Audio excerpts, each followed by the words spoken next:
Salve, people of the universe, my name is Lord Salvator. I'll be your lecturer today again for our course of NeoPsychology.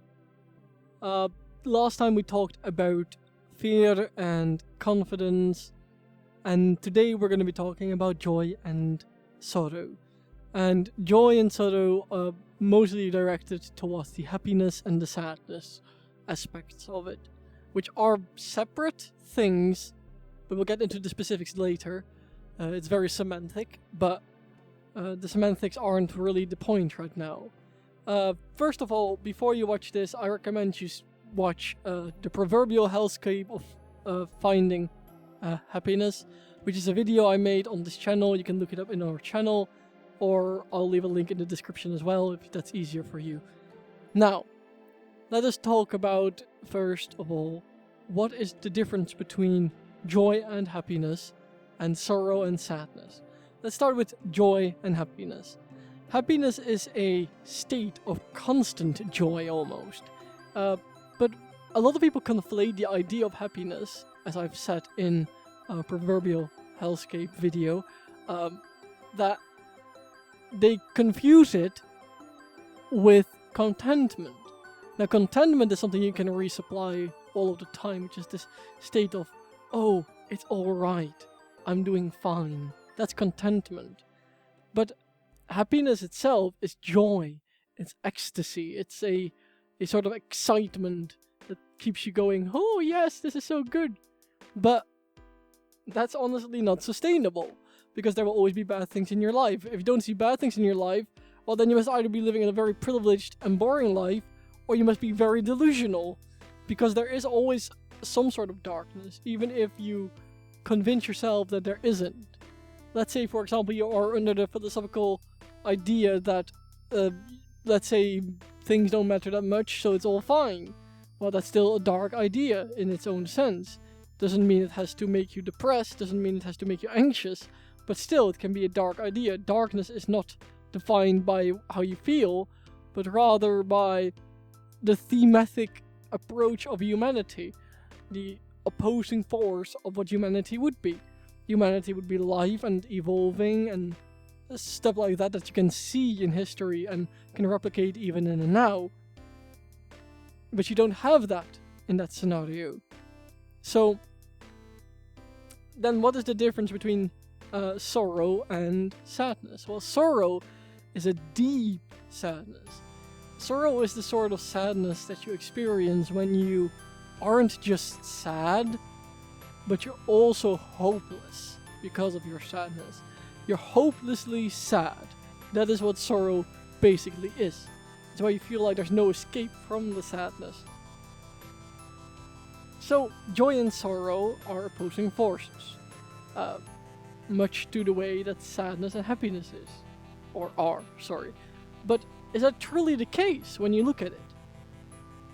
In a way, they're working in moiety. So let's say that something you do makes you sad, right? So you feel sorrow. Let's say it's a very deep sadness, so you feel sorrow.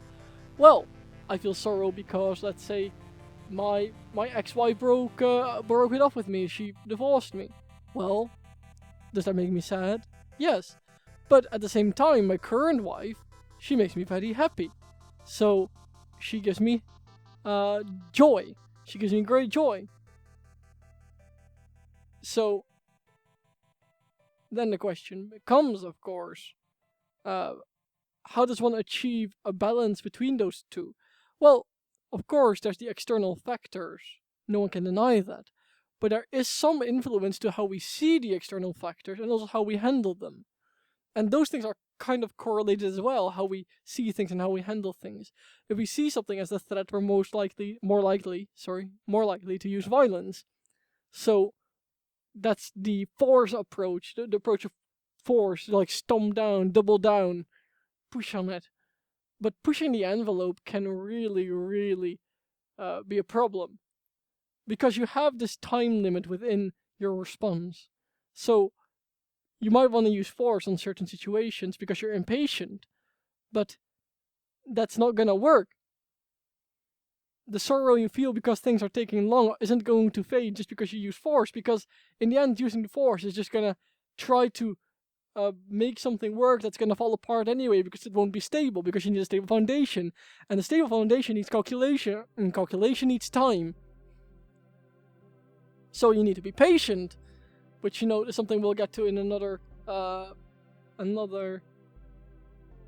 episode as well, which is patience and the key to patience and why patience is so important to begin with.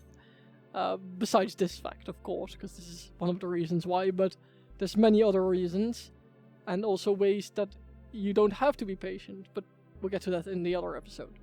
Point is, for now, you need to understand, first of all, that joy and sorrow are not opposites. That's the one thing I really want to make clear with this. They are not opposites, they are moiety, they work together, in tandem. They are like the two sides of a coin, to use a very cliche proverb, as one would say, or more like a metaphor rather than a proverb, really. But nonetheless, the fact still is that that's how they work. So let's dive into the happiness aspect of it. What really is happiness on a neurological level? Well, happiness can be controlled by several different neurotransmitters, which are different, I would say, hormones almost, little particles of different molecular structures, including dopamine, serotonin, endorphins, norepinephrine, and you have an entire slew of different things. Dopamine, for example, is generated by the hypothalamus, which is basically the regulatory system for rewards. So let's say that you do something that's good for your body, then your brain's like, oh, that's good for my body. So it gives you this chemical to let you know that it's good, so that you want to do more of it. It's addiction. In a way, happiness is addiction, which is also why love can sometimes lead to really weird obsessions, because love is an addiction as well, of serotonin and other chemicals that are released due to bonding. But there's, of course, a lot of different parts of the brain besides the the hypothalamus, which are the hippocampus, the amygdala, and the limbic system. Those are very important parts of the emotional response as well. Especially the amygdala has been known for emotional response. Interestingly enough, in cases where they try to take away the amygdala from a brain, or where the amygdala was damaged, there were actually signs of decreased joy, but also decreased sorrow. Which really means that emotions in general are categorized by one category.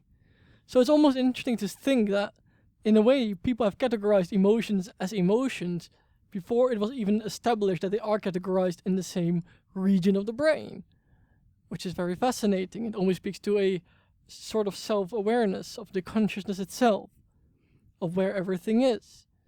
Now, this leads us to the next following part, which is that the awareness of your sorrow or joy severely affects it.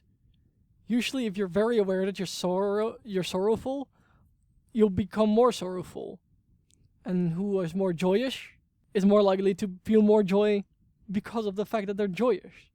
That's why you need self-control, and for that you need power.